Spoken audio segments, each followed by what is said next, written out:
Você já pensou em encerrar a sua jornada de trabalho à sexta, 1 hora da tarde? Essa já é a realidade dos trabalhadores de algumas empresas que aderiram à Short Friday, ou a sexta-feira curta, que reduz a jornada de trabalho às sextas e antecipa o início do fim de semana. A gente vai entender mais sobre essa ideia diferente conversando ao vivo com a Deise Persílio, que é diretora de Recursos Humanos. Está conectada aqui com a gente. Deise, bom dia. Bom dia, meu querido. Muito obrigada pelo convite. É uma honra estar aqui com vocês. Uma honra recebê-la também, ainda mais para falar sobre esse assunto que interessa muito aos trabalhadores, né? O Brasil, então, já tem iniciativas nesse sentido de aderir a essa sexta-feira curta? Sim, isso é uma tendência, principalmente pós-pandemia. As empresas estão com um olhar mais voltado para a qualidade de vida no trabalho. Essa é uma forma da empresa conseguir reter mais talentos. Então, às vezes, a gente fica prendendo, o colaborador e você flexibiliza de alguma forma. Isso faz com que ele perceba uma atenção especial para o lado pessoal desse profissional. Já dá para a gente perceber se realmente o objetivo de até aumentar a produtividade, a satisfação do funcionário, isso tem de fato se concretizado? Isso, assim, o funcionário ele tem que entender, aquela velha máxima, uma mão lava a outra e as duas lavam o rosto. Então, para a gente poder reivindicar, nada melhor do que apresentar resultados. Contra fatos não há argumentos. Então, a empresa cede de uma forma, não fica rígida. Hoje a gente tem que evoluir, tem que estar mais tecnológico, ver quais são as tendências, esse é o olhar da empresa. Mas, em contrapartida, os colaboradores eles têm que entender que também tem que apresentar resultado. Então, é o famoso toma lá, dá cá. Então, os dois lados, entendendo que o objetivo principal é o resultado do negócio, o RH da empresa pode propor para a diretoria essas flexibilidades, que no caso é a sexta-feira mais curta. Certo, só para a gente deixar bem claro para quem nos acompanha, estamos falando aqui de algo que não é regulamentado no nosso país e que é uma faculdade da empresa, né? Uma arbitrariedade da empresa que achar que dá para adequar isso à sua rotina ali, à sua produtividade, correto? Exatamente, é como se fosse juntar um pacote de benefícios, Uma empresa pode dar aquele day off no dia do aniversário, muito em cima da meritocracia, liberar um pouquinho mais cedo na sexta-feira, para que se melhore o clima organizacional. A pessoa tem que estar satisfeita de estar naquele local, mas não há nenhuma lei que determina ou obrigue a empresa a fazer isso. Já é possível elencar os principais desafios enfrentados na implementação e na manutenção dessa Short Friday? Geralmente as pessoas começam a desaquecer, não é na sexta, a partir de quarta ou quinta. Então o líder, o gestor, ele tem que estar monitorando os resultados. E colocar uma contrapartida. A entrega vai haver o benefício. E a empresa ela tem que ter indicadores, KPIs para poder analisar esses resultados.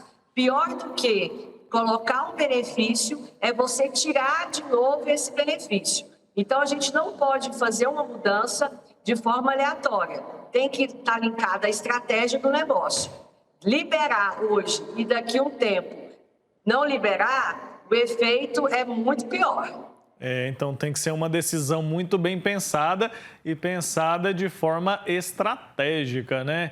Essa redução, portanto, tem a capacidade, em alguns casos, de aumentar inclusive a produtividade, correto? E a qualidade de vida ali dos funcionários. Mas você acredita que essa prática pode ser uma tendência, pode se tornar mais comum nas empresas aqui no Brasil?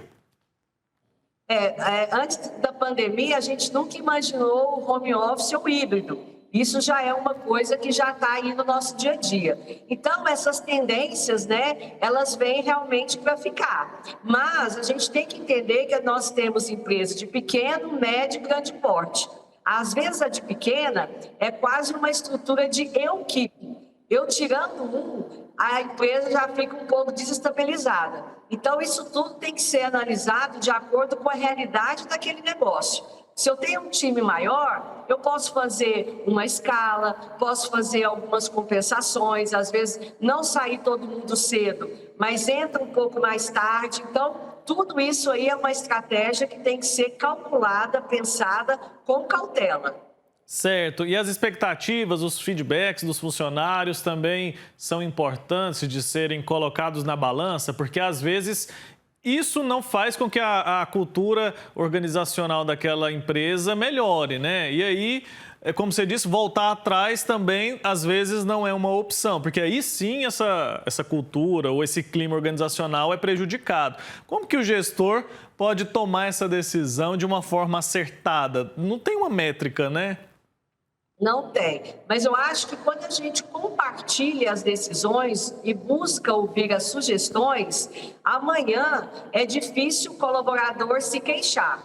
Faça uma pesquisa interna, mesmo que seja anônima. Às vezes o que eles estão querendo não é nem um tempo mais livre na sexta. Às vezes é uma alimentação, uma qualidade de vida dentro do refeitório, ou uma atividade mais lúdica, né? Em vez de colocar mais uma sinuca, um ping-pong. Então, cada realidade é uma. Então, por que não ouvir a necessidade da sua equipe, do seu colaborador? A possibilidade de você errar, ela é bem menor.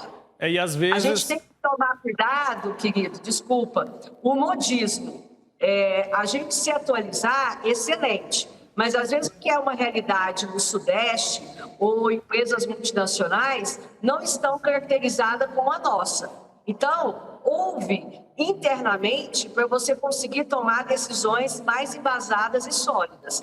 O modismo é preocupante. É preocupante e perigoso, né? Aliás, eu estava pensando, era justamente nisso, na hora que eu perguntei agora há pouco sobre ser uma tendência ou não, porque a gente vê que acontecem muitas ondas, né? Vem uma onda de que está na moda aderir a essa Short Friday, por exemplo, e aí depois vê que isso não é o que as pessoas pensavam.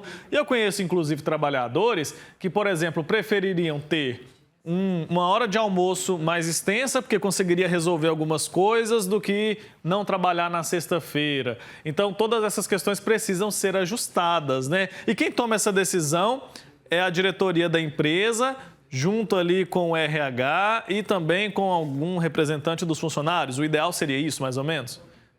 Exatamente, é uma decisão compartilhada, né?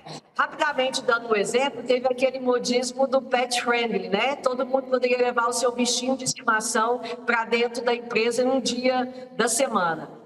Um cliente de grande porte, tinha quase 200 colaboradores, e aí ele entendeu que começou um animal estava vacinado, o outro não, precisava de ter ali uma creche para esses animais. Então, a gente tem que realmente ouvir e pensar de forma cautelosa essas ações de RH. Tem umas ideias que no início a gente já percebe que não vai dar certo, né, Deise? 200 colaboradores, todo mundo levar o seu pet, aí a extensão do zoológico. Vira uma confusão, eu imagino como é que não fica o ambiente ali, a produtividade da turma. Abraço, viu, Deise? Obrigado pela conversa. Obrigada. Até mais. Até mais.